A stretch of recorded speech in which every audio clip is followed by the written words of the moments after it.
Welcome to the Spark Report. John W. Davis and Pavi. You're watching us live on YouTube, HNB Media. Pavi, what's going on, my man? How you feeling? I'm chilling, bro. How you feeling? Good. It was nice to be in the convention center to watch the LA Sparks play basketball in person. This was our first game in person since September of 2019. It was. That is an extremely long time for not only for us, but for them to not have played basketball in LA. Agreed. They, Real quick, I don't mean to cut you off, but what did you think about the because obviously they playing in the convention center. It's not their normal arena, Staples Center. What did you think about it? Me personally, I actually kind of like it. I thought that whoever built it, I thought that they did a good job building it. I liked it personally. I felt like I walked into the Wubble. Yeah, low key. Yeah, That's what yeah. I felt like. NECA said it in her post game that she said it felt a little bubblish, but I thought it was spacious. I thought that it has room once they can have fans in June and July. It has room for the season ticket holders that will be able to come. And I think it's great that it is in downtown Los Angeles. The other benefit about it is they literally got to build this thing from scratch. This is a convention hall, which was totally empty. Nothing was in there that you saw in there on Saturday. So everything is custom and curated. And they had a preseason game. I'm sure they will make improvements and it will be even better on Friday. Agreed. I remember the first preseason game that I went to. I covered the Sparks. It was at like a Pasadena high school or like City College. So this is Yes. definitely for sure a step up. And again, I want to give kudos to whoever designed it and curated the space. I think they did a wonderful job with it. Yeah, it's way better than playing at a community college, or honestly, it might even be a little better than playing at some, I don't want to say random, but at a various university around here. I mean, this is custom made for basketball, and all of the players who played in the Wubble last year, this is going to be similar to that. And it gives them a home court advantage because this is going to be the most unique, essentially, stage that anybody's going to play on this season. Everybody else is in a traditional arena from day one. Even if it's a small gym, they're in traditional arenas. So it's a benefit to LA. Yeah, I agree. So we'll see. Yeah, we'll see what they do. But 85-85, was that the first time you ever saw a basketball game tie? You ever seen a Uh, tie? I've never seen a tie. I don't think I don't think so. Maybe, but I don't think so. I might have saw one like, yeah, I can't really remember if I ever seen one. Maybe in high school or something like that, but I don't think I've ever seen a basketball game on a tie for good reason though. No, definitely good reason Yeah, because for good reason. 2 minutes and 49 seconds into the game, Angel McCoughtry went down. She ended up tearing 2 portions of her knee, so she's out for the season. It was So, two. I thought it was just her ACL. and a meniscus. Oh my goodness. It was Angel. both. It was both. So yeah, shout out to her. She seems to be in really good spirits, and she is the type of person who is not going to let this be the last time we see her on the court. Yeah. I mean, So she even alluded to that in her statement. most definitely. So shout out to Angel. Sad to see it happen, but I know that she can come back from something like this because she's come back from something like this before. And we saw her last year. Last year, she was a key portion to that team. Agreed. If they had an all-star game last season, she would have been on the all-star team. Yeah. So she was back to that level and probably was going to progress to be an even better player this year than last year. So shout out to her. The Aces are interesting. I know this is a Spark report, and we're definitely going to talk about the Sparks, but the Aces are interesting because when you looked at their roster in the beginning, you go down at like their top 7, and that was including McCoughtry. You were like, man, they got to be the championship favorites on paper. I never thought that actually. You didn't think that? If I say, oh, my team is Chelsea Gray, Kelsey Plum, Raquana Williams. Those are my guards. And then my front court is Angel McCoughtry, Asia Wilson, Liz Cambage, and De'Erica Hamby. You didn't think that was a championship favorite? Now, my question for them is, well, okay, one thing. I think they would have to be predicated off defense because I don't like the spacing on the court personally. You know Hey, how I feel about, but Cambage had 21 and Wilson had 19. They was eating. yes, and I have a comment about that, and we can get to the Sparks because that was something I noticed. Granted, they were missing like 5 or 6 players. We can get to that and work our way around to it, but um, obviously they're playing inside out. But I just think a team that can space the floor and space them out, they might have issues with because even when I look at their roster, I don't outside of Kelsey, I don't Mm-hmm. really see much shooting. I think Asia's a good Raquana Williams. you want to Don't call her a forget. shooter. Don't forget about the micro. Did you see what she did in the fourth quarter? 3 straight possessions. It was bam, bam, bam. 3 straight threes. I saw it, and like Raquana She can do again. that every other game. Listen. I watched She's going to do Raquana. that once a week. Listen, I watched Raquana 2 years in a row. Yes, Mm-hmm. when she's on, she's on. But when she's off, she is also off. I don't think they have any outside of Kelsey. I personally don't see much consistent shooting on the court. Could be wrong. It could not matter. But Pavi, Raquana Williams shot about 43 to 45% last season from the three over all of those games. That adds up to consistent shooting. Just because she makes 4 or 5 one day and then misses 8 the next, like statistically, it still adds up. She shot 45% last year. Let's see. Last year Look she it up. shot Look it up. It was like 42. It was 43. like she's a career 35. Last year she was Right. 42. The year before she was 39, Last year she was 37. cashing, and she was really cashing them in before she had that knee injury. Then it was 27, 34, 22, 38, 32. We'll see this season also with fans back in the stands. She was 3 or 4, made We'll 3 see. straight. We'll see. But still, They're when I look going. at They're their going to have to rely on her. She's going to have to be the first guard off the bench because of Kelsey course, Plum has to go play 3-on-3, of course, and Kelsey Plum may need to start probably, eventually. yeah. Hamby will never start apparently. She doesn't need to. I mean, she's like an incredible 6 woman. Man, I would love to see their starting lineup be Chelsea Gray, Kelsey Plum, Angel's going. Excuse me, De'Erica Hamby, You really Asia don't care Wilson, about shooting. and Liz Cambage. Now look, it can De'Erica work. Hamby can shoot, and Plum can shoot. Plum can shoot, yes. Plum is a willing shooter. Plum get the I ball, mean, she shoot. yeah. Plum Like and obviously, Plum and Raquana are kind of the same. They get the ball, they shoot. I trust Kelsey's 3-pointer more than I trust Raquana's personally. I think I personally. Look But at the yes, both of percentages, them. though. I feel you. I understand that, but I think I trust Kelsey's 3-pointer more than I trust Raquana's 3-pointer. That's just Okay. my personal opinion. But with Vegas, I think they do pose they pose matchup problems for everybody. I do think that, and I think defensively they can obviously be a great defensive ball club as well. Because their height is unmatched. Yeah, you just like you get down there and you got trees down there. It's like you probably can't even see the rim. Their So height is unmatched because not only is it Cambage, but then it's Wilson too. If it was one, okay, then it would be closer to the Phoenix Mercury. But it's two. And Brianna Turner on Phoenix, her size is nothing in comparison to Asia Wilson. Asia Wilson's a tree. That and Asia's mobile.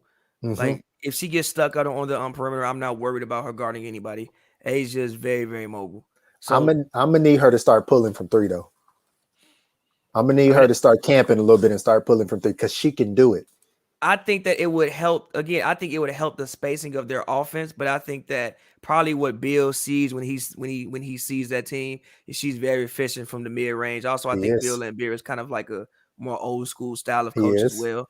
And I think that he thinks he probably values her 55% from 2, 55, 60% from 2 over what he would value her 34, 35% from 3. But I do agree. I would love to see her stretch her game out because I do agree she can knock down a 3, especially from the corners. And the inverse for Cambage, I would like to see Cambage get out there and shoot some 3s too, because they have to play together. Like, yeah, you can try to break them up for most of the game, but the beginning of the game, the end of the game, they're going to be out there together. And Liz Cambage she's too tall to not have her shoot 3 to 4 to 5 foot shots. I mean, she should make 75% of her shots within 5 feet. Like, they're just bunnies. And you know how I feel about taller WNBA players. If you're like 6'7", your forward height, it's probably going to be actually easier for you to shoot than it probably is for a lot of guards to shoot. I saw a preseason shot from Asia Wilson in that first game when they did the scrimmage against the Sparks. Not the one that we saw, but that one, her stroke looked better than 90% of the league. Yeah, of course. Just off rip, because she's 6'4", 6'5". 6'4". She can actually. Right. And it was no hitch in it, like you may see from some other players like Chelsea Gray, how she kind of has that hitch. Like little push in it, that push shot, that hitch, or even that was one thing I noticed about Stephanie Watts. I noticed that she kind of had a little hitch in her shot too. Yeah. And so, those are the types of things that you notice when you're sitting there watching the game. And where we get to watch from this year, we're not watching from behind the basket. We have an even better perspective from the sideline, pretty much as close as we want to be to half court as possible. Yeah. And so I think that's going to change our perspective on the game as well. Yeah, I noticed so much from that one preseason. I think I noticed so much from that one preseason game. But from that angle too. Exactly, because it's like, see, the backboard angle, even though I'm thoroughly appreciative of the seats, I'm thoroughly appreciative to be able to get to go to games, the behind the backboard angle, literally one side of the court is being cut off. So there's certain spots on the court where you can't even see what's developing. Where we were sitting, it doesn't matter what side the Sparks are on or what side the other team is on, we can see everything. And it's a little small nuance, the super small nuance of the game when you're that close and from that angle. I think that you just mentioned that we can see that. I think would even help that would definitely help us out covering the game and reporting on the game and reporting it back to you guys. Most definitely. So the LA Sparks training camp is officially over. Derek Fisher told us that today on Tuesday, that training camp is over. And now Wednesday is decision day, and everything has to be turned in and finalized by Thursday. That is the deadline with the league to have your 12 roster in. So decision day is here. Might be some people towards the end of that roster that might need to start packing now. They may get to stay, but if I was them, I'd get a jump on packing. I'm going to tell you who, just from, in my personal opinion, when I watched the game, I assumed Stephanie wasn't going to be on the team. No shade to Stephanie, but I just don't think she showed much, in my personal opinion. Jasmine Walker, she on the team. Yeah, Jasmine Walker's getting playing time. Jasmine Walker, I have a wild proclamation, but Jasmine Walker might be the second best player on this team by season ends. I thought you was going to say Jasmine Walker was going to be the leading scorer on the team. No. The thing about Jasmine is, even when Fish talked about her, is yes, she did look incredible from three. Like, it was amazing. First of all, her stroke, beautiful. Right. Her shot, beautiful. That's one thing I know is even on draft day. When they drafted, I saw her shoot the ball. I was like, that's a good pick. Her stroke is beautiful, but she can play the 3 to the 5. So even when she can know about the 3, because I still need to see the handles. I haven't seen that. That's the only thing. I didn't see her dribble and shoot. I didn't see her dribble much at all. But I think defensively, I think that she can stick with any wing in the league. And I think that if you want to go for some reason, go like a really big lineup, I think she can play the 3. I think she's probably best served at the 4 currently from what I've seen, but I think she can play the 3. And I mean, she can rebound. I think she had also 10 rebounds in that game, if I'm not mistaken. She had 9. Yeah. She had 9 She ended up with 23 points, 9 rebounds, 7 of 11 from 3. So it's not just like she just shot the ball. She also provided defensive rebounding for this team as well. So I honestly think Jasmine Walker could arguably be the second best player on this team by season's end. And I love what NECA said about her a lot. The fact that she went and studied her teammates beforehand, like, to me, that just shows, okay, I'm coming in to work. The only problem with Jasmine Walker being the second best player on the team is that would make a lot of the lineup shorter, because then that would be her and NECA out there a lot more together. And I don't think, I know we didn't get to see it with Amanda Zowie B or even with Janae, but I think the Sparks will benefit, especially from Zowie B. They will benefit from the 6'5" height of Zowie B on the floor next to NECA. because asking NECA to do everything inside against Liz Cambage the whole game, you can't do that. That was one concern I had watching the team, and I tweeted it out, and somebody texted me like, "Oh, Shanae isn't playing, as IB isn't playing." I'm like, I understand that, but even from I don't think that Shanae is a rim protector. Personally, I think that she is energy. I think that she can rebound. I don't necessarily think of her as a rim protector. So I think she's not a rim protector. I think she's a defender. Yeah, but she's a voracious defender. You know what I'm saying is, I think Zowie B, to your point, is very, very important for this team. That's why I said she needs to be one of the best help defenders in the league. Because asking NECA, who's still 6'2", not great, they're not going to play Liz Cambage and Asia Wilson every night. So right, even like just looking at it, it's like you're playing Liz. You're not going to play them every night, but if you're trying to get to where you want to go, you might have to run up against a Jonquel Jones. You might have to run up against a Liz Cambage. Those are the people who you're going to be facing when you get to that level. About a quarter to a third of the league have a significant height advantage over them. Exactly. Jonquel Jones, Liz Cambage, Brittany Griner, and I guess you could say Tierra McCowan on the Fever, but they can overcome that because it's the Fever. Yeah. But those are three teams. I feel you. Yes. You're right. You're right. I see what the Fever are trying to do, but they have to show us that they can do it. Yes. They got to have the people who can stretch the floor and shoot three. And last season was not their best showing. And so they drafted Kaiser, who could shoot the three. They got Mitchell, who could shoot the three. Hopefully Lauren Cox can step out and shoot. So, like, they're trying, but that's neither here nor there. But yeah, they're just so yes, most of the teams don't have that height, but the teams I named, those are teams that you can pencil into the playoffs. Those are playoff caliber, if not championship competing level teams. Because if the Mercury get it together, the Mercury ran out Skylar, Diana, Kia Nurse, Brittany Griner, and Brianna Turner. Brianna Turner. Come on now. They got and the 6'1" Bria Hartley. So they got a squad now. Yeah, it's crazy. Yeah, they got a squad now. Now it's 6 people. And then they got it's maybe 6 people and 1 basketball. So that's a little bit of thing that you got to figure out. But but everybody doesn't play every game for various reasons, whether it's overseas duties or Olympic team or whatever. But all I'm saying is they got a squad and they got height. Now same thing with the Sun. They got Jonquel Jones, and they don't have Alyssa Thomas, but they got height. Jonquel Jones is enough. I remember Jonquel and Jones. Brianna Jones is huge too.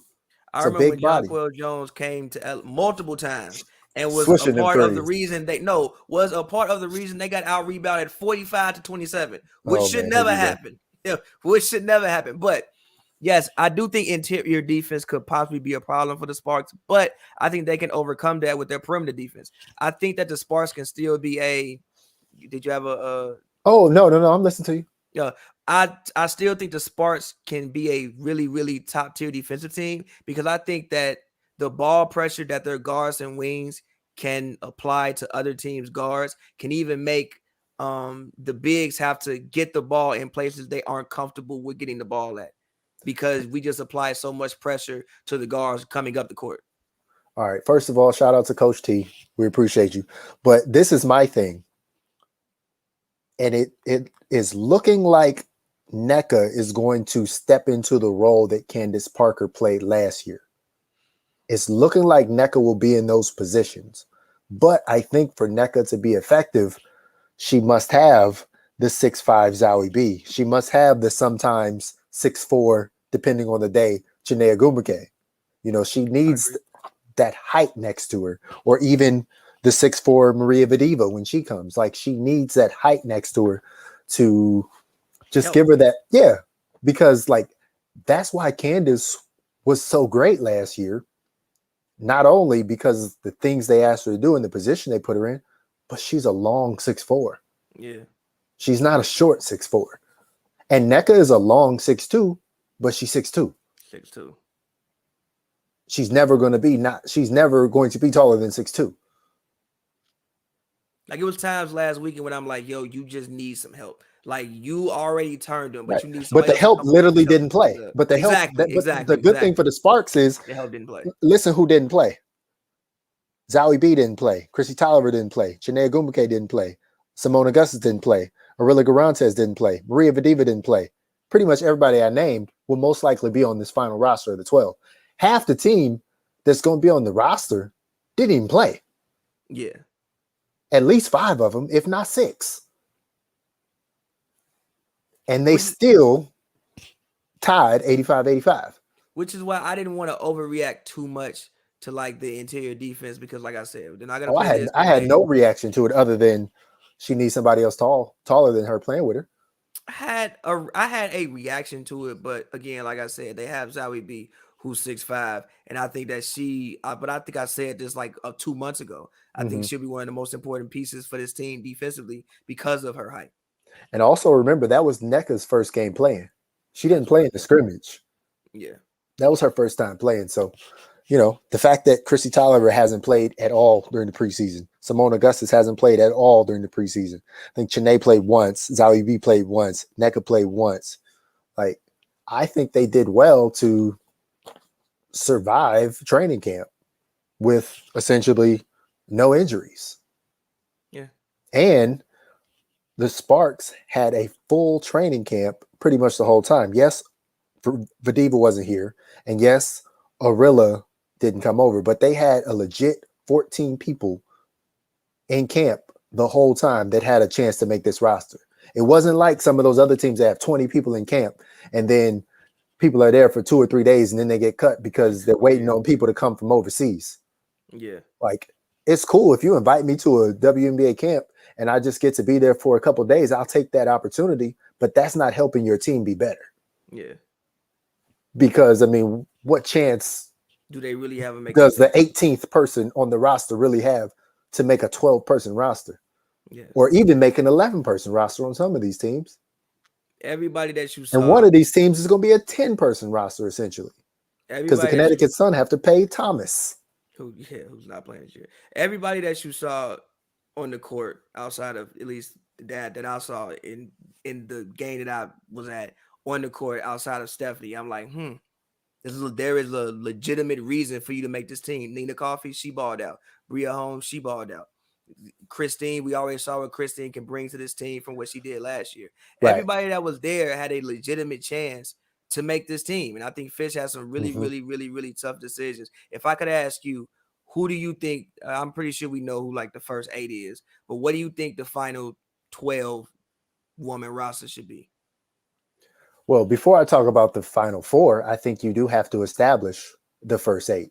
And so if I go to, shout out to her hoop stats, I think the first 5 obviously are the protected veteran contracts.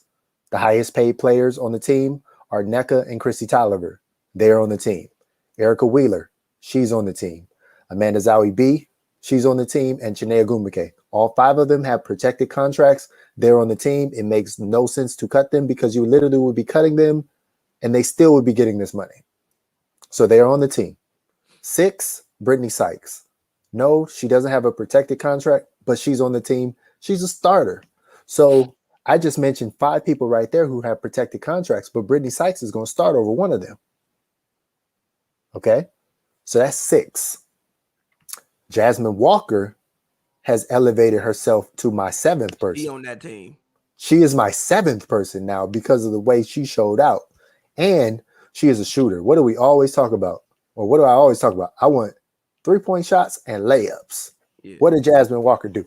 Jasmine Walker took 13 shots. 11 of them were threes. Is that going to happen every game? No, because, teams are probably going to start closing out a little bit more. But so she's 7.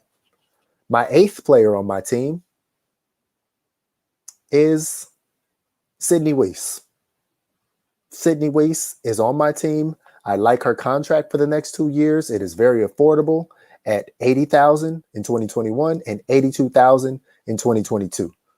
That was one thing that Fisher talked about today is you have to put these rosters in mind, not for this year, but for the next year and the next year after that. And when you're putting together rosters like this, you have to have some of these contracts that are slotting in that are making it easier to carry some of the people at the top, some of those higher salaries, those protected salaries. So I'm at 8, right? So now, not saying that she's fringe, but my 9th person would be Taya Cooper. Mm-hmm. Okay. So I'm at 9, right? Yep. My 10th person would be Simone Augustus, because I don't think there's a situation. I don't think there's any way that she's not on the team, because Simone Augustus literally didn't play in either one of them games, and she definitely didn't play in the official preseason game. You're not telling me that you're going to let Simone Augustus come here and then she doesn't even get a chance to play in the preseason if her position was really up in the air. Mm-hmm. So that's 10. I'll tell you who my last 2 are. Okay, go ahead. After what I saw, and just from what, even when I asked Fish about the balance on the roster, and then even from, So you agree on the first 10 with me? Yeah. Okay, let's hear your last 2. I might have a different last 2 than you. I'm gonna go Nina and Bria Holmes.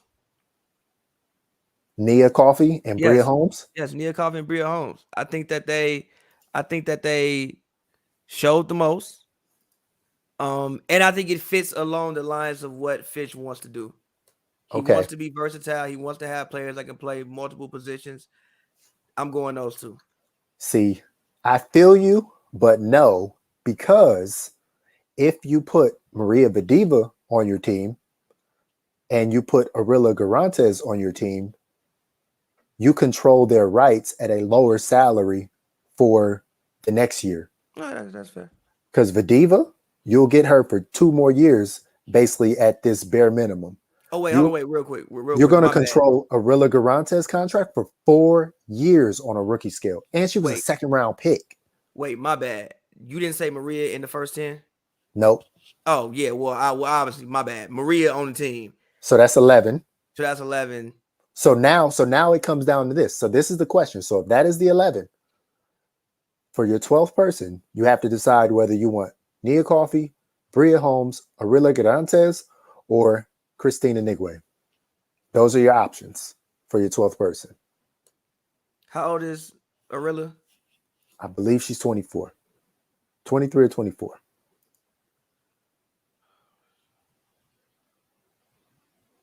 You get to control her contract for 4 years. Yeah, rookie scale. Yeah, see, because this is the thing. Bria Holmes and Coffey, they are so much of vets that right now they are on the vet minimum. In this league, if you are a veteran, your minimum contract has to be $70,000. And if either one of them play better, you would think that they would be worth more money next year. Mm-hmm. Yeah, but you're right. Arilla's contract won't be as high as theirs until her 4th year. You're right. So you're right. If I'm filling out this roster, you're right. And I wish there was a way for Nia Coffey or Bria Holmes to make this roster, especially Nia Coffey. I think she did everything they asked her to do. Everything correctly. Everything they asked her to do. She started at the 4. She even played the 4, kind of how we had Simone Augustus playing small ball 4 last year. Except Nia Coffey's slightly bigger. When Nia Coffey stands next to Bria Holmes, they look the same height. Bria Holmes is listed at 6'3". Coffey is listed at 6'1". This is the only thing. And so I got this nugget from Derek Fisher as well. So to make sure that you control the rights to Maria Vadiva, and if you want her to play at any time this season, she must be one of the 12 on the opening day roster. Okay? Even though they're not expecting her to play until after the Olympic break, she has to be on the roster. And maybe there's a possibility she can come a little bit before that, but she has to be on the roster because Maria Vadiva is technically not playing in the Olympics. So there might be a way you might be able to get her a game or 2 before, but probably not. But she has to be on the roster. So at that point, you're kind of just stuck. Nah, you're right. I mean, for one, because if you say Simone Augustus is a guaranteed on there, that's their spot. Keeping it real with you, that's Coffey or Holmes' spot is Augustus, because they all gonna make the same amount of money. But if you have to choose between take it Simone slow. Augustus or Nia Coffey or Bria Holmes, you got to go with Simone Augustus. It just makes too much sense not to. You got somebody who can translate the message between coaches to players. Yes, Christy Tolliver can do that, but Christy Tolliver is going to be on the court a lot. You got somebody, Simone Augustus, who will be on the bench more than she will be on the court, if I'm being honest. And so she can be translating it that way. So you got somebody who's going to be on the floor, Christy Tolliver, and you got somebody who's going to be on the bench, Simone Augustus.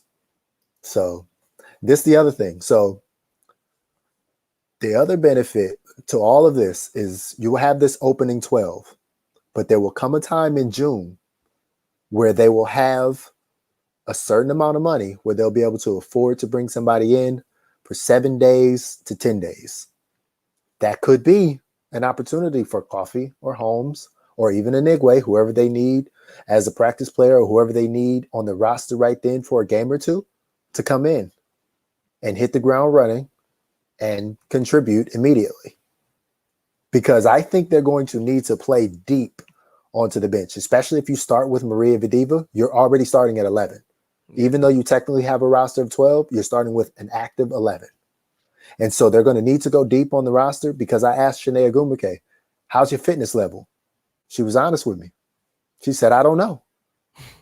I might be huffing and puffing their first game. Yeah. But, you know, I'm gonna get better and I'm gonna compete and I will eventually get there. But in the beginning, if they play the pace that they want to play, Erica Wheeler pushing the ball, Tay Cooper pushing the ball, Chrissy Tolliver pushing the ball, they're going to need some rotation there because if you got your guards pushing the ball, you're asking your wings to run, Britney Sykes. And yeah, Britney Sykes can play a lot of minutes, but do you really want her playing 35 minutes the first game or two? No, not if you can help it. Do you want Nneka Ogwumike playing 35 minutes the first game or two? No, not if you can help it. So that means all the way down, you're going to need a lot of minutes inside from Walker. You're going to need minutes from Zowie B. You're going to need minutes from Chanae. Like, it's going to be an opportunity for everybody to play. I even need minutes from Simone Augustus, like first game. Like, I can't have 10 active. I need everybody to play first game if I'm rolling with 12, essentially 11. Yeah, I mean, number one, like you said, people's fitness levels obviously isn't there, and then also you need to preserve people. Like, it's a very long season. You need to preserve people. You saw what happened last year in the bubble in which you had so many injuries. Right. Also, I don't want to say you have a old team, but you have a older team.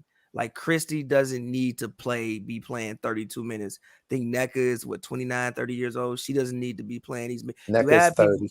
30. You have people whose minutes you need to watch because they have played a lot of basketball. And also, it's just not that serious yet.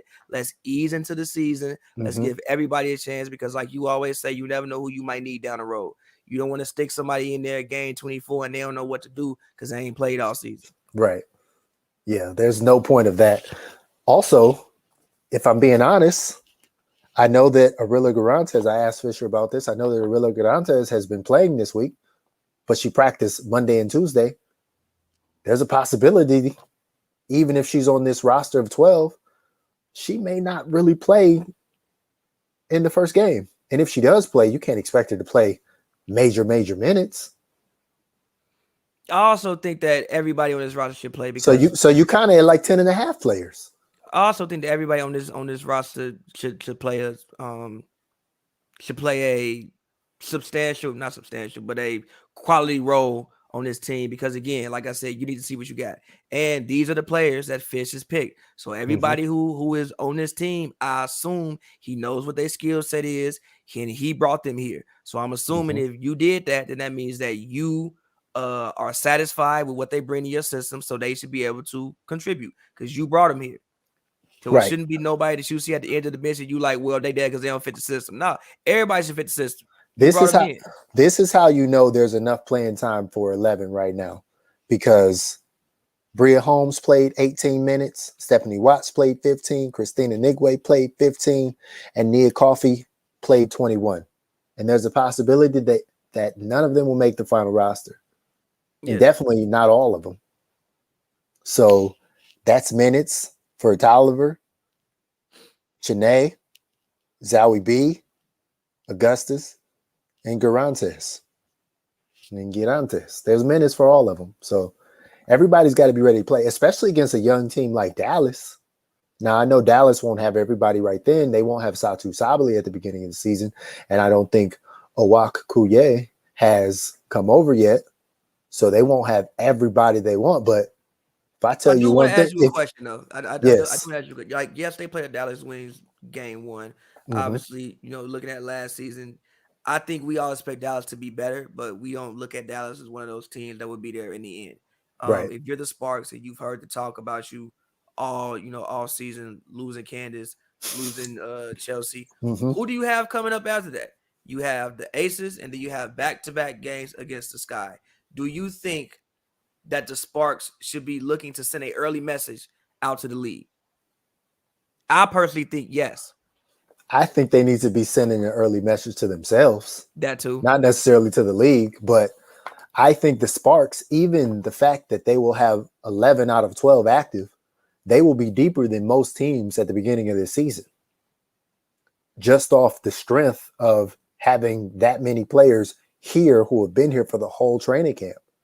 A lot of these teams are bringing people over, or they're letting people go somewhere else and do things they have to do for their national teams.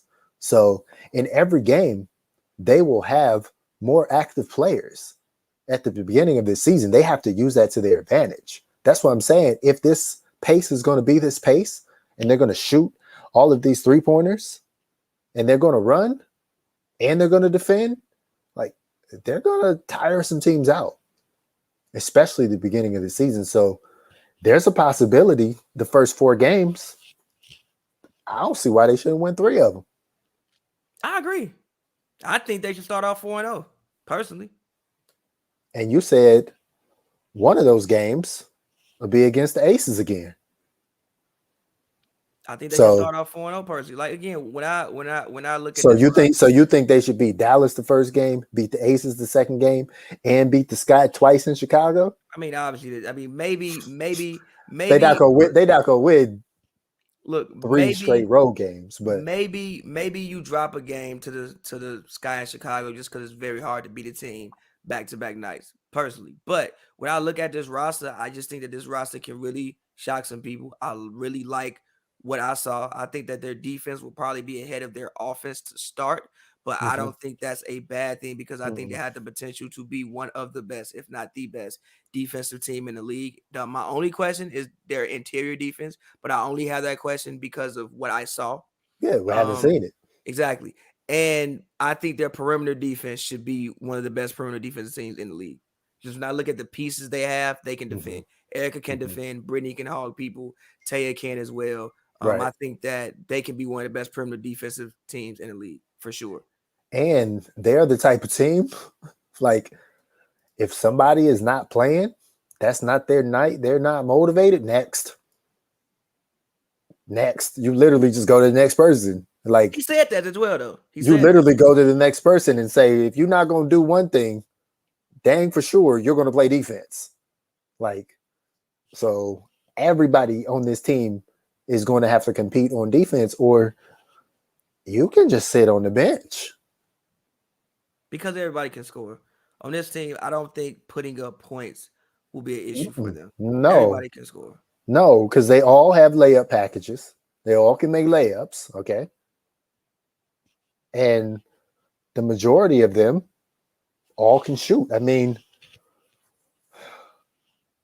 Christina Nigwe was the only one who didn't attempt a 3-pointer in the preseason game. I mean, when I look at this roster, I think everybody who will be on the team, outside of maybe like Ariella, they all better shoot threes. Arella? Arella. I think everybody could average like 12, 13 points. Oh, you're saying in the right situation they all could average that much. Yeah, I think everybody averaged 12, 13 points. So scoring, but not in this situation, because I mean they only have enough Yeah, minutes. I mean, obviously in this situation, no, but I'm saying like as far as I'm saying that to say scoring points should not be an issue because I think everybody on this roster, if given the right situation, could score 12 to 13 points. Last year, I don't think that was the case. I think you had players that probably physically couldn't score 12 to 13 points. This year, when I look at this roster, I don't think there's anybody like that. Yes, everybody on this roster has some level of offensive aggression to their game, whether it's the willingness to just keep shooting threes that Zowie B and Walker have, or Simone Augustus, she ain't afraid to shoot. Chrissy Tolliver, she's not afraid to shoot. So, yeah, no, you're right. Like, obviously, we know Sydney Wiese will pull it. Yeah. She gets the ball, it's open, she will shoot. Yeah. And that's the thing. So that's the other thing, too, is like Derek Fisher is saying, like, yes, I want them to shoot. And earlier on in training camp, he's like, I want it to sometimes be a shot taken in the first 7-8 seconds. But then on the other side, he'll say, but, they have to show me and earn the right to shoot three, which, I mean, he kind of contradicted himself a little bit. He's like, well, either you want me to shoot the three, but how do I show you I've earned the right to shoot three? I either shoot it or I don't. Right shot. Like, just if it's open, shoot the ball. So if it's open, shoot the ball, but don't force it. Yeah, like, I think personally, now granted, I can't unless you Chrissy Tolliver with the step back package. Yeah, I can't speak for him, but I think what he was saying is like take the right shots, play the right way, and take the right shots. Don't go out there trying to, play hero ball. Just take the right shots. Just move the ball, get everybody involved, make sure everybody touches it. And if you have a shot that's open within the first 7 seconds, shoot it. But also, I think earning the right to shoot also depends on the defense you play. I think if you defend, then I don't have an issue. Even if you defend at a high level and even you maybe take a shot that maybe you shouldn't take, but you defending at like a high level, I may not have as much of an issue with that because of what you're giving me on the other end. You've earned the right to shoot that shot because you're working that hard on that end. Okay. I can't speak for him, but I think a combination of those two things is what he means. Like, don't just go out there and take 10 3. Like, what are you doing? But the only person on this team that needs to be taking 10 threes is Jasmine Walker. But even with the threes that she took, she was hustling on the other end. She was rebounding the ball, and I didn't see her take any bad shots. Yes, right. No, you're right. Okay, I understand what you're saying. She earned the right to take those threes. Actually, even with Jasmine, she should have shot more. It was times when she made back-to-back. I'm like, heat check it. You just made 3, shoot more. Nah, bro. She can't take like 20 shots a game. I mean, obviously she can't, but there were certain times in that game, like maybe like a shot or two in which she got the ball. But to me, that shows patience. Like, I'm on fire. And I'm still like, you know what? No, let me do that. If she would have shot that ball in some of those scenarios, I wouldn't have had an issue with it. But this brings up a point that Britney Sykes made. She said that, the way she likes to play defense is analytical. And she wants to know where you want the ball. And so she will make it hard for you to not get the ball there and force you to places where you don't want to shoot. That's something that could easily happen to Jasmine Walker because you saw where she liked to shoot those threes from. Yeah. So you got to be able to adapt because if we know where she likes to shoot threes from, the other teams will know where she likes to shoot threes from too. We're not, some secret society where only we know what the Sparks do. I feel like a lot of that was off pick and pop. And then also that's why, like we both said, I haven't seen her dribble and shoot. Like, I do need to see what she looks like when she puts the ball on the floor. But I do think a lot of that was off pick and pop, which I think can consistently be successful, honestly. Like, because a lot of that you would have to switch if you go like underneath. And then she has a very quick release. Like I honestly think some of the times she got those shots off because she just shot the ball so fast. She got it, didn't hesitate, and got it up. So I think some of those looks, especially when you think about the guards that they have that can put pressure on the defense and suck people in, I think she can get a lot of those looks consistently throughout the season. Here's my question for you. Who do you think will be the starting 5? Because Derek Fisher has not tipped his hand because he has not played anything close to what will be the starting 5 in preseason, whether it's a scrimmage or the official game.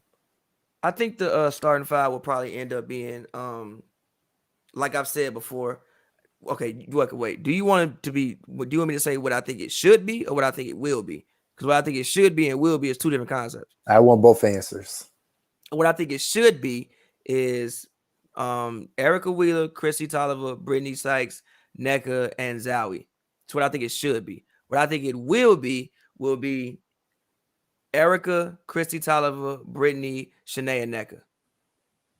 Okay. I think it will be what you said it will be. And I also think that's what it should be. That's fair. Because I think that Shanae needs to start. Because especially if she says she's working herself back into game shape fitness, she might only be out there for 3-4 minutes. That's fair. And then it's Zowie B right there. But just in the beginning of the game, just to get those juices flowing. And then also that way, Zowie B allows you a change of pace. You bring in Shanae, that's not a change of pace from Zowie B. If you understand what I'm saying, you don't change the game defensively by putting Shanae Ogwumike in after Zowie B is in. Zowie B is the one who you said is the only one who is the shot blocker, is the only one that is the true interior paint defender with size and height. So she's the only one that can be the switcheroo. It's like when you got lefties batting, or it's like when you got a lefty pitching, you have a lefty pinch hit. Like she's the only pinch hitter off the bench. Defensively inside. Everybody else just basketball players. I feel you. I'm just a component of having space on the court personally, but I think you will be pleasantly surprised with the space that Shanae Ogwumike is going to provide on the court. We'll see. We haven't seen it, but I'm taking her at her word and I'm taking Derek Fisher at his word that between the two of them, Shanae Ogwumike has been challenged to shoot 3 threes a game. So if she's going to be out there and she's actually going to be willing to pull it, I think you'll get the spacing you want. And even if she makes one out of those 3 a game, that's enough to start. No, it's fair. If she can make a 3 a game, 2 threes a game, it's beautiful. It's incredible. Now you saw NECA was pulling from 3. Yeah, I thought she. How many did she? I don't have the stats right in front of me. How many did she shoot in that day? She took 3. Okay, that's fair. That's enough. She took 3. That's enough. But the position where I would see her more on the court would be more where Nia Coffey was positionally, and Nia Coffey took 6. I don't know if I want to take it 6, but I don't know if I want to take it 6. Look, all right. This may be unrealistic, but the team took 31 threes. I think 31 threes as a team is realistic. That's solid. And so I'm going to do some quick maths, and I'm going to try to get to 30, essentially. I want Britney Sykes taking about 3 of them. I want NECA taking 5 of them. You want NECA taking more? You heard me. Yes, I want NECA taking 5 of them. I want Zowie B taking 5 of them. That's 13 already in my starting line or your starting lineup. I want Chrissy Tolliver taking 5 of them. That's what, 18. I want Erica Wheeler taking 4 of them. That's 22. And then the bench, between whoever's on the bench, I want them taking like 10. I probably would have raised Chrissy's and Brittany's a little bit, but I don't, and maybe Zowie, depending on her minutes. Now, it depends on the game. Like, there's going to be some games that Zowie take 10. Yeah. And she makes 6 of them, man. We're just sitting there like, wow, she shot 60% for 3. Yeah. But again, that's also why I want her to start.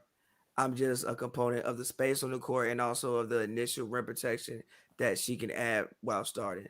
And I think NECA coming off the bench, not NECA, Shanae coming off the bench is actually almost unfair because I think she'll be better than most of any centers that she might line up with off the bench.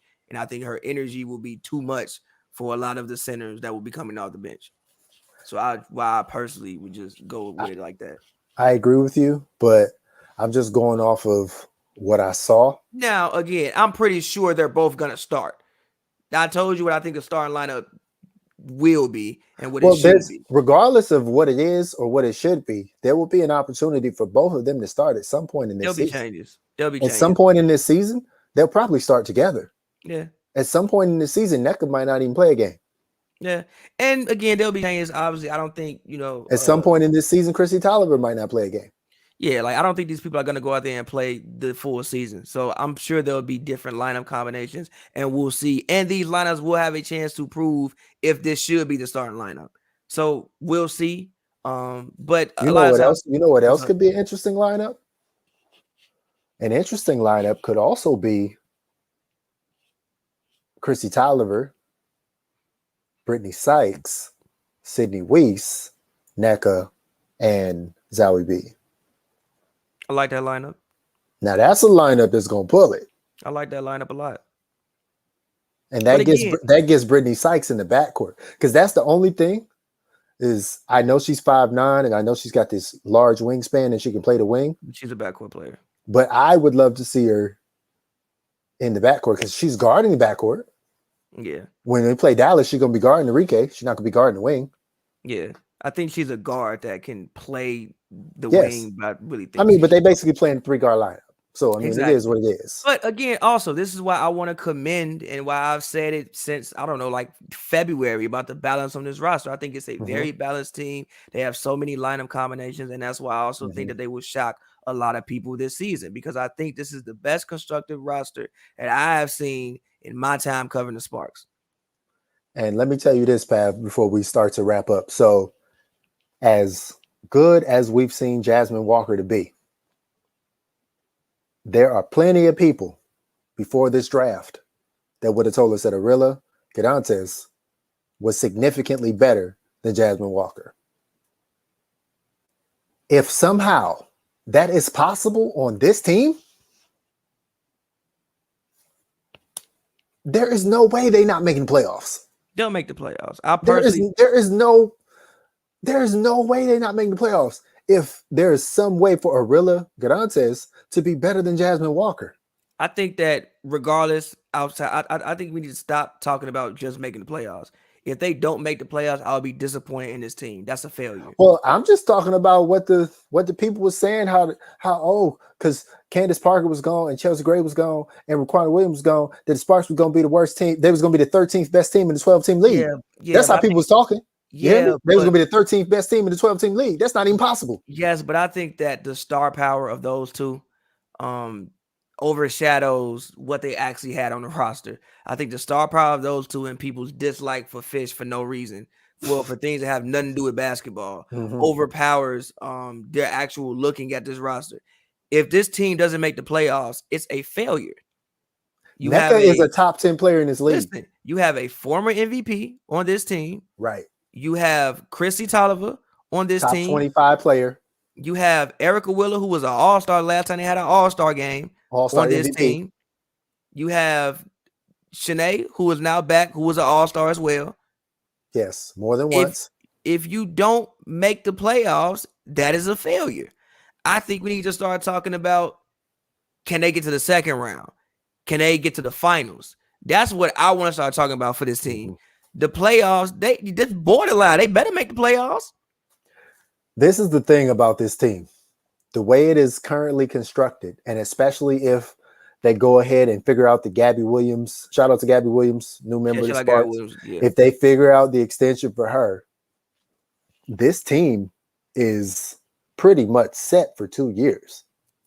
Nneka's under a 2-year contract. Chrissy Tolliver's under a 2-year contract. Wheeler's under a 2-year contract. Zowie B's under 2 year. Chanae's under 2 year.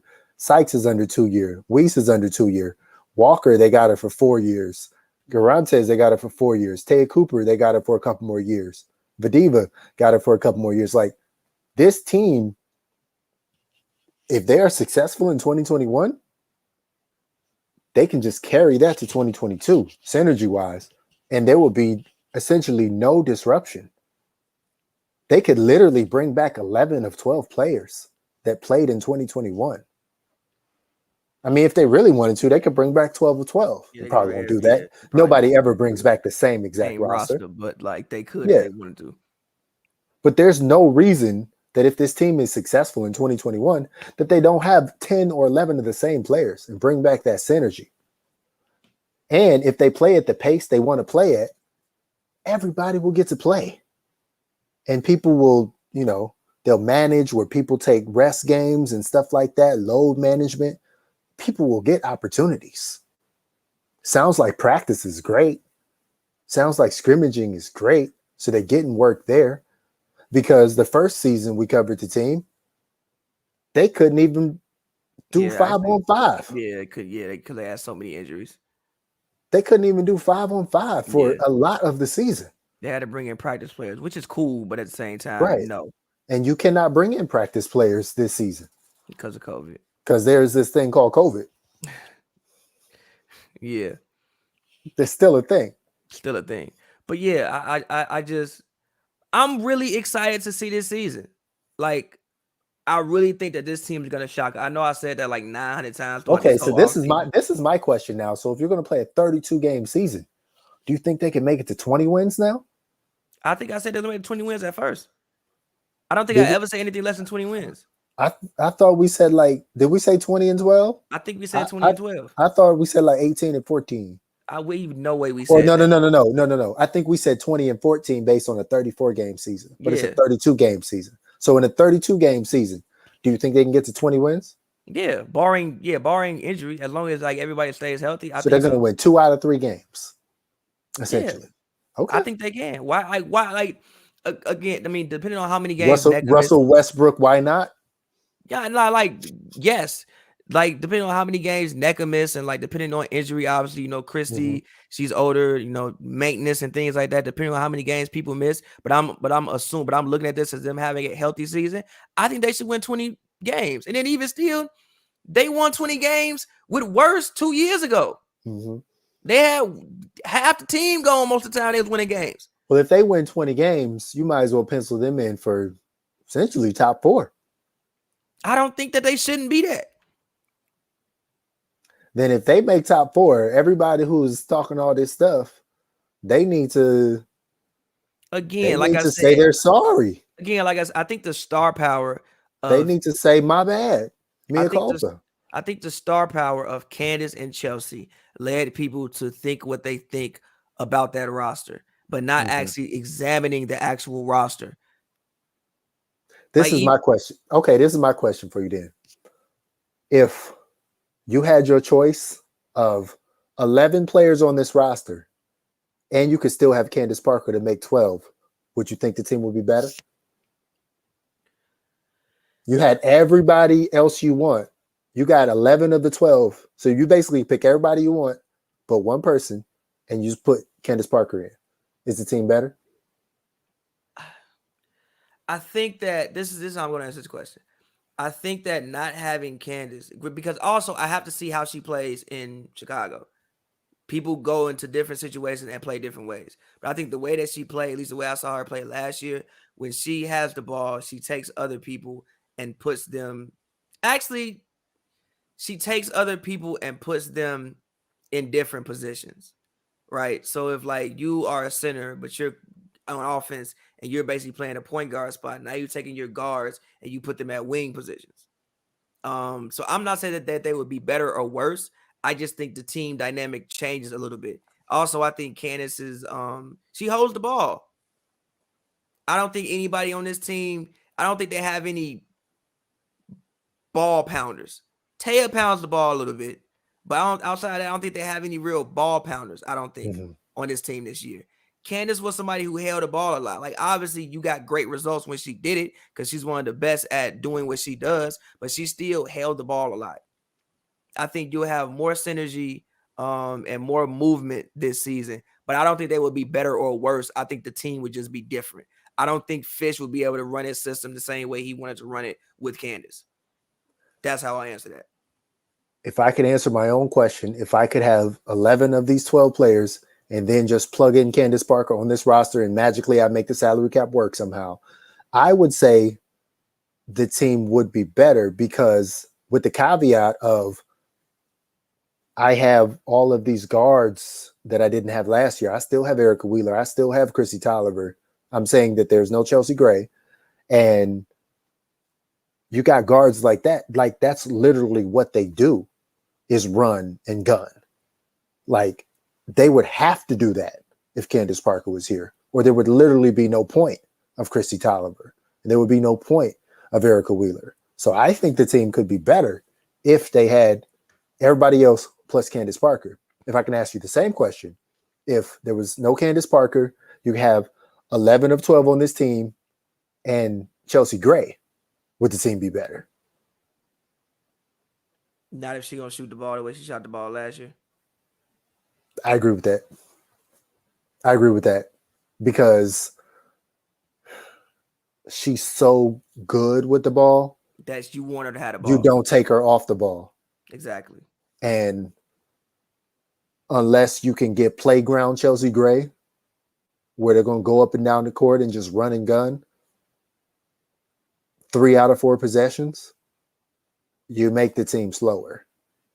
You have less possessions, and I don't think that makes the team better. I think she's best being used, honestly, kind of like how you use Harden.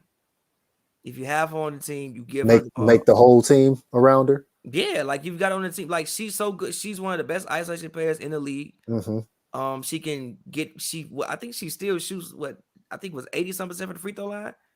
You're close to 90. Yeah, she's an amazing free throw shooter. Yes. Yeah. So yeah, but she knows how to get to the line.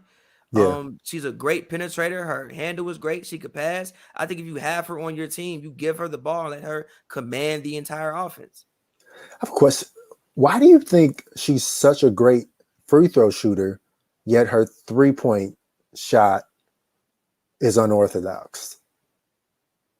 It's a longer shot, and also it's a lot of times off the dribble. Okay. Like it's hard to do all those moves and then bring it up and get it up, as opposed to you just get the ball, you sitting there, nobody, you just right. It's hard. And also, she's actually, to me, I think she's honestly a better 3-point shooter when she moves back some. The way she shoots, yes. Her rainbows are better from far away. Yeah, like she's better when she moves back. She's a deep 3-point shooter. Yeah. And we probably could pull up the statistics to back that up if we really wanted to get into the synergy and the shot charts and stuff like that. But yes, she's a really good deep ball shooter. And I guess I'll ask for the other 2 players who are not on the team who were core members last year. Would the team be better if Raquana Williams was coming off the bench with all you got going on here? I don't think so. And with that in mind, like, yeah, I don't, it's unfortunate that, there are reports that the Sparks never offered her a contract, but I can understand why if, you're going to have this backcourt of Wheeler and Tolliver and interchange that with Taya Cooper. And then you got Britney Sykes to pull into the backcourt too, and Sydney Wiese. Got enough. I think that they wanted to do something different. I think they wanted less isolation. Like I don't think anybody on this team really needs to dribble the ball more than 2 times. Yeah, but you know what though? That's the thing. And even TRP, I'm really looking forward to this season, and I want to see this faster pace, this run and gun. But I just don't know why the previous players couldn't play that way. Like, if they were in an open gym, Raquana Williams is going to be getting up and down the court. If they were in an open gym, Chelsea Gray is going to be getting up and down the court. Same thing for Candace Parker, and same thing for TRP. Because they're going to dribble a lot to get into their offense. Why couldn't they do that last year? They're going to dribble a lot to get into their offense. But why? If we were playing open gym, they wouldn't be doing that. Yes, they would. Chelsea Gray would be putting. She would not be dribbling to get in no offense. She'd be out there hooping. Okay. Yeah, she gonna come down, bink, bink, bink, bink, bink, bink, go to the rim. She definitely is okay. She is gonna do the same thing. Candace's gonna do the same thing. I think Raquana take it straight to the cup. In an open gym, she either gonna pull up for the 3 or she gonna take it straight to the cup. Hard. I think Raquana could have did it. But then there goes, and I've seen TRP play open gym. Like that's how she plays open gym. But yeah, she takes a little bit to get into the rhythm, but like that's what she's comfortable doing, like taking it to the rack. But then there goes back to the point of like how interchangeable is Raquana on this roster. Like she's 5'8", So it's like I think they wanted people who could play like the 1, but then move up to like the 3 or go and do things like that. So I think that's why she wasn't offered a contract. Personally, Especially when 3 of your guards can only play 2 positions at best. And like, yeah, technically Christy Tolliver is at that level where she's a master basketball player where you could put her on the wing and she could play the 3 just because she knows how to play every single position, but you're still giving yourself a disadvantage. exactly. Yeah. But I don't know. again, I just want one more time. I just like the way this team is constructed. This is no shade to anybody who isn't there. I think all of them had moments in which they were incredible. Clearly, I thought Chelsea Gray was one of the best players in the league 2019. Candace Parker was probably outside of Brianna Stewart and Asia Wilson, the best player in the league last season. I just think that this was about giving Fisher the type of team that he wants. If you're going to hire the man and you're going to make the man general manager, if you're going to hire the man, then you got to let him rock with his horses. Yeah. If I'm Chelsea Gray, I'm trying to get 10 assists a game. I'm not even worried about my shot. I feel like when I watched her, she really wasn't even shooting the ball. She wasn't, but what she was doing wasn't leading to assists either. I mean, I think a lot of that's because like they gonna dribble. I know Liz was getting fouled, and I know that they like to dribble to get their rhythm. But if I'm her, I'm trying to figure out how to get my bigs buckets without them having to dribble. If she can figure that out, if she can get to a point where Asia and Liz, they literally just making layups, Ace is good. The Aces will check a box to the semifinal, and then from there we'll see what happens. I think just in general there would be a lot of interesting watches around the league. Like Phoenix, I forgot Kia went to Phoenix. Right. I think that's an interesting watch.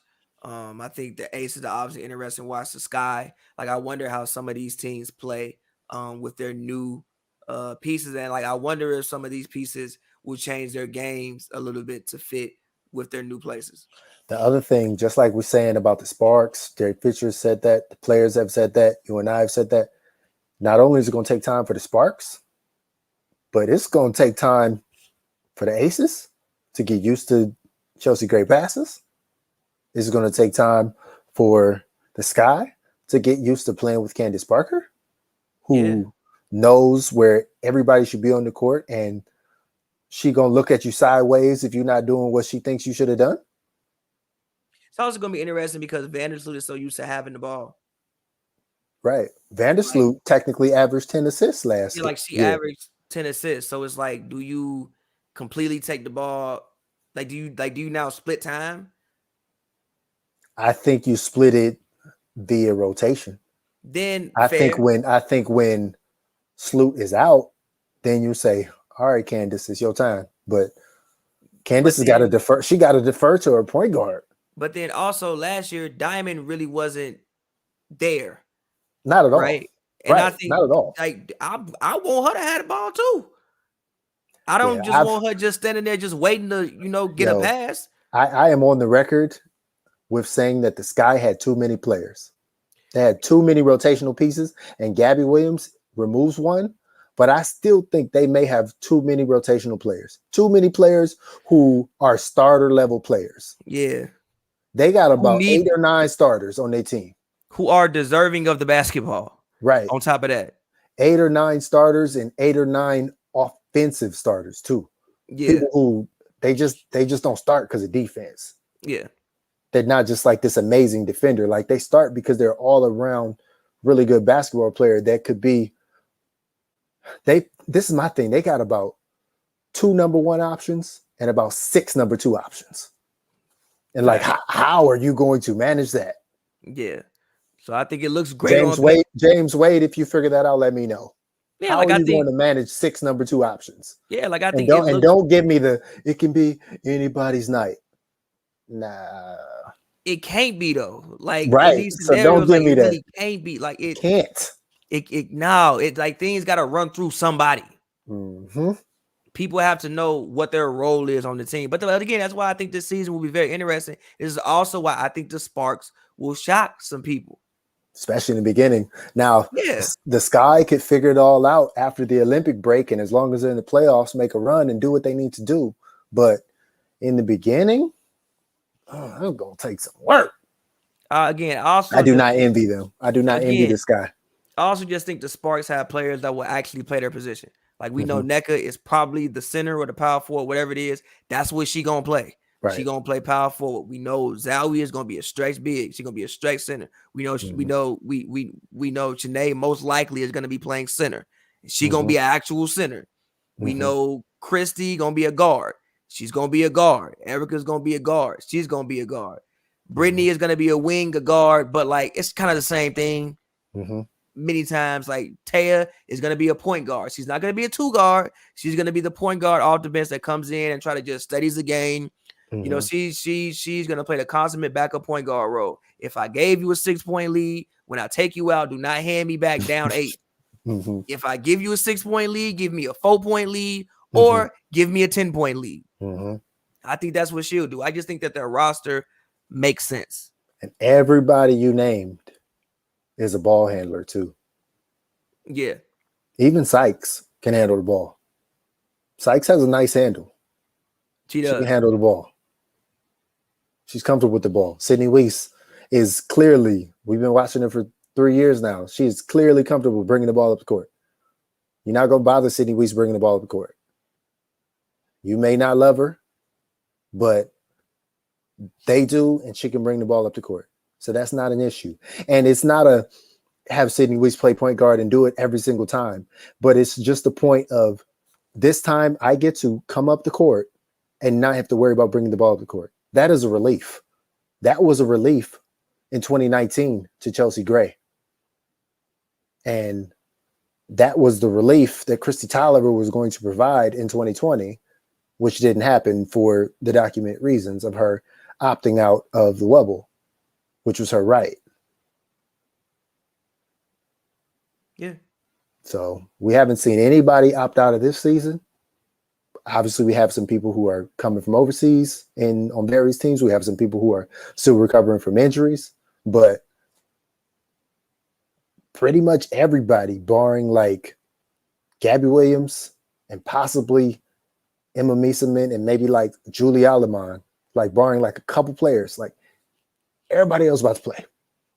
At some point in the season, especially after the Olympics, barring injuries, everybody will be out there hooping. That August and September, that's going to be fire because the whole world's eyes will be on the WNBA because they will have just watched Team USA win gold. I'm going to go ahead and claim it now, write it down, book it. I mean, I hope we win. I don't even care what 12 they put on. Now, I can't speak for the men's team, but I can speak for the women's team. They're going to win gold because they're going to have players like NECA and Asia Wilson and Brianna Stewart and maybe Deladon if she's healthy and Skylar Diggins if she makes the roster, Chelsea Gray. Like, they about to have ballers. Brittany Griner if she wants to play. In basketball, men and women's, we should always consistently win gold, and if we don't, it is a disappointment. This is America. This is America. Because one thing we do is play basketball. Look, I'm going to tell you, I'm going to guarantee 3 golds right now. Men's basketball, women's basketball, and the USA track and field men's 4x1. We that good? 4x4 too. We that good? If those 4 events, yes. Should be. If those 4 events don't win gold, something's wrong. I'll take your word for it. If we don't win gold in those relays, it's because we ain't show up. Take your word for it. Or we drop the stick like they like to do. But that's another conversation. Yeah. But let's get ready to wrap it up. I'm like I said, I'm excited for the season. Next time we reconvene with you guys, there will be actual for real WNBA basketball play that we can discuss and talk about. And yeah, man, last words, John. Yeah, we can also discuss this 12 roster because this will be interesting. This will show if Derek Fisher is really committed to not only thinking about today, tomorrow, next month, but also next year and the year after, or if he's like, man, I got to win right now. Because if he feels like he has to win right now, this roster may look a little different. Yeah. Because when we first went down this, you were like, I want Nia Coffey and Bria Holmes on my roster. Okay. The thing is, I thought you said Maria within the No, I'm saying that's valid. I Okay. have no problem with that. I'm not against anybody who wants to tell me Nia Coffey should be on this roster. I wish she could. And if there's some magic way she can be, let it happen. I don't know if it can happen. Yeah. I don't think it will happen, but it dang sure wasn't going to happen when Stephanie Watts was still in the mix. What does it look like you cutting your first round pick? Come on now, you ain't trying to do. I know teams do that, but you're not trying to do that. And I think it's also good business to put your first round pick in a situation where she can make a roster and stick in the league. That's good business. And you got an asset, a quality player. Right. You got an asset, and that's good business. Like, you want to be known as somebody who's going to treat your players right. Yeah. Especially since people may think, well, not people. Otherwise, I don't think players think it, but there's that idea. There's this stench around the media that Fish and Candace didn't get along. Right. And then when she left, people think, oh, she left because she didn't like Fish. Completely forgetting that maybe she's want to go back to Chicago, bro. Like, she is from Naperville. Right. Maybe she just want to go hoop for home. She just want to eat Portillo's. Maybe she want to go to Giordano's. Yep. She want to go to Harold's, the actual Harold's, not the one that's in Hollywood, the real Harold's, not the one that's in Hollywood charging $20 for a whole 6-piece. The real prices. She want to go to Sharks. She want to go to Gibson's.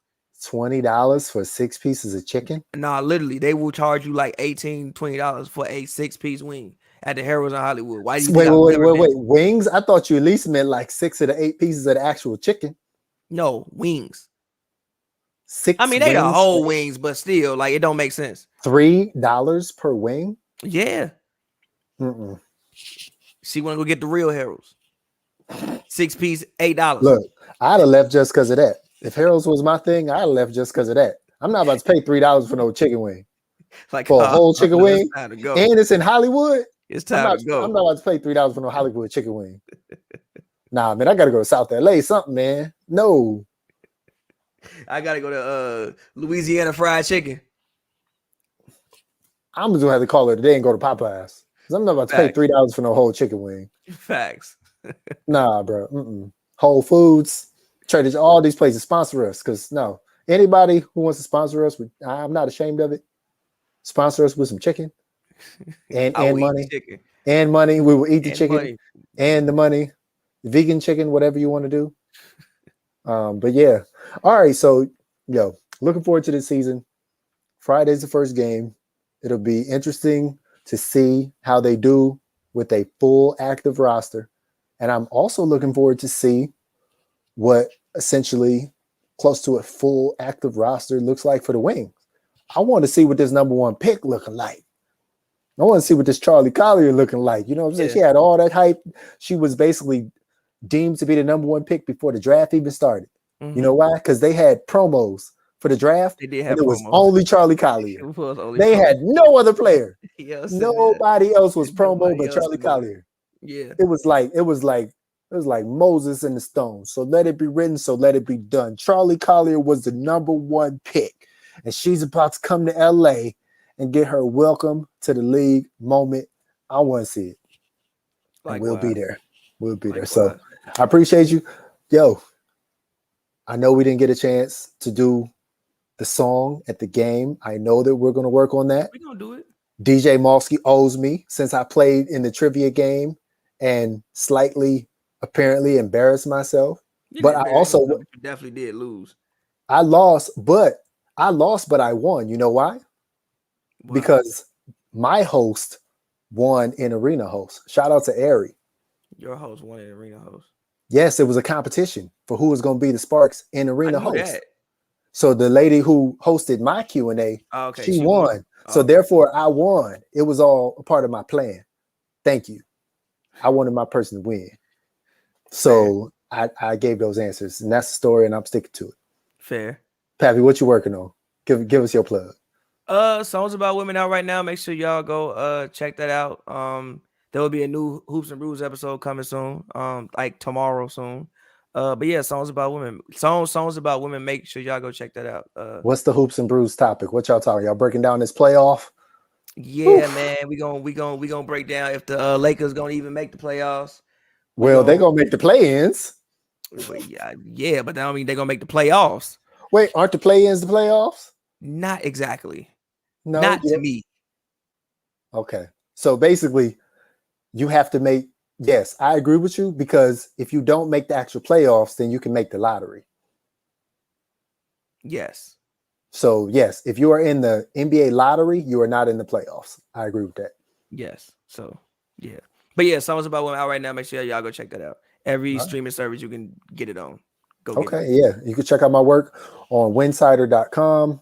Also follow me on Twitter at John W. Davis. All right, y'all. It's been the Spark Report. John W. Davis and Pavy. Peace.